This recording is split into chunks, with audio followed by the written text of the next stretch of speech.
क्या आपने कभी अचानक नींद में किसी के चलने की आहट सुनी है, जब घर में कोई और नहीं था? क्या कभी ऐसा महसूस हुआ कि कोई आपको देख रहा है, पर कमरे में कोई नहीं? शायद वो आत्माएं हैं जो अपनी यात्रा में अभी अटकी हुई हैं। आज हम बात करेंगे उस रहस्य की जो जीवन और मृत्यु के बीच छुपा है। मृत्यु, वो क्षण जब शरीर शांत हो जाता है। पर क्या सब कुछ वहीं समाप्त हो जाता है? नहीं। जैसे ही हृदय की धड़कन रुकती है, एक कंपन सी आत्मा के भीतर उठती है। वो बाहर निकलती है, धुएं की तरह, हल्की, अदृश्य, पर जागरूक। शरीर वहीं पड़ा होता है, लेकिन आत्मा उसे देख रही होती है, एक ठंडी खाली नजर से। एक अंधेरा जिसमें कोई रोशनी नहीं, कोई आवाज नहीं, सिर्फ एक गूंज जो कहती है, अब तुम अकेले हो। यहाँ आत्मा महसूस करती है कि वह अब मानव नहीं रही। वह सुरंग में प्रवेश करती है जहां समय और स्थान का कोई मोल नहीं। यह पहला द्वार है जहां डर और स्मृतियां टकराते हैं। कुछ आत्माएं चीखती हैं, पर आवाज कहीं नहीं जाती। अचानक चारों ओर रोशनी छा जाती है। हर दृश्य, हर बात, हर झूठ, हर सच एक फिल्म की तरह चलने लगता है। जिसे हमने भुला दिया था वो भी सामने आ जाता है, और इस फिल्म को कोई और नहीं, खुद आत्मा ही देखती है, जज करती है, पछताती है या मुस्कुराती है। लेकिन यहाँ कोई और मौका नहीं होता। कुछ आत्माएं आगे बढ़ती हैं, लेकिन कुछ वहीं अटक जाती हैं। उनकी इच्छाएं अभी बाकी होती हैं। बच्चों की चिंता, अपनों से बदला या अधूरी मोहब्बत। ये आत्माएं उन जगहों पर भटकती हैं जहां उनकी यादें सबसे गहरी थीं। कभी कभी हमारे घरों में, हमारे सपनों में ये आत्माएं भूत नहीं होती, ये बस रुकी हुई यात्राएं होती हैं। जो आत्माएं आगे बढ़ती हैं उन्हें एक अदृश्य शक्ति के सामने जाना पड़ता है। कुछ इसे यमलोक कहते हैं, कुछ इसे कॉस्मिक जजमेंट। यहाँ आत्मा से एक सवाल पूछा जाता है, क्या तुम लौटना चाहती हो या मुक्त होना?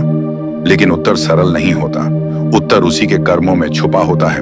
कुछ आत्माएं खुद को फिर से जन्म लेने का आदेश देती हैं, क्योंकि कुछ अधूरा रह गया था, कुछ सीखना बाकी था, या किसी से मिलना। ऐसी आत्माएं फिर गर्भ में प्रवेश करती हैं, लेकिन स्मृतियां साथ नहीं आती।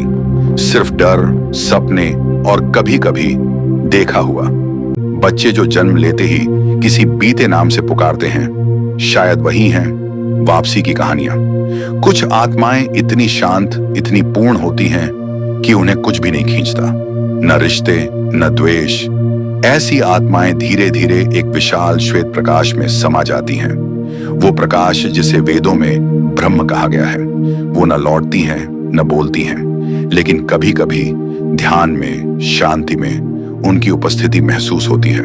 कुछ आत्माएं किसी गलती से वापस बुला ली जाती हैं, कभी किसी तांत्रिक द्वारा, कभी किसी की तीव्र प्रार्थना से। लेकिन ये आत्माएं पूरी नहीं होती। उनकी ऊर्जा अधूरी, टूटी हुई होती है। वे संकेत भेजती हैं, दरवाजे की चरमराहट, आईने में एक छाया, या नींद में फुसफुसाहट। वे कुछ कहती हैं, पर कोई सुन नहीं पाता। मृत्यु केवल शरीर का अंत नहीं है, यह एक दहलीज है, एक नई यात्रा की शुरुआत। लेकिन यह यात्रा हमेशा सीधी नहीं होती।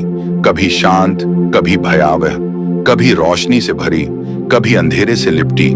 आत्मा हर बार एक सबक के साथ लौटती है। कभी सोचा है आपका अंत कैसा होगा? क्या आप उस यात्रा के लिए तैयार हैं जहां कोई गाइड नहीं, कोई रास्ता नहीं लिखा हुआ? सिर्फ आप हैं, आपके कर्म हैं और आपकी चेतना। अगली बार जब कोई सपना असल लगे तो ध्यान देना, शायद कोई आत्मा गुजर रही हो, या आपने खुद किसी जीवन को छोड़ा हो और यह सब पहले भी महसूस किया हो। मौत एक अंत नहीं है, यह आत्मा का सबसे अद्भुत, सबसे रहस्यमयी और कभी कभी सबसे डरावना आरंभ है। क्या आप तैयार हैं? तो अगली बार जब आप किसी प्रियजन को खोएं तो रोइए मत। उनकी आत्मा एक नई राह पर निकली है। शायद वो कहीं आपको देख रही हो, शायद वो फिर लौटेगी, या शायद वो ब्रह्म में विलीन हो चुकी हो। जो भी हो, यात्रा जारी है, क्योंकि मृत्यु कभी अंत नहीं होती। यह आत्मा की सबसे रहस्यमयी शुरुआत होती है। आपका क्या मानना है? क्या आपने कभी ऐसा अनुभव किया है जो इस यात्रा की पुष्टि करता हो? कमेंट में जरूर बताएं। और याद रखें, यहां हम बातें नहीं, चेतना जगाते हैं।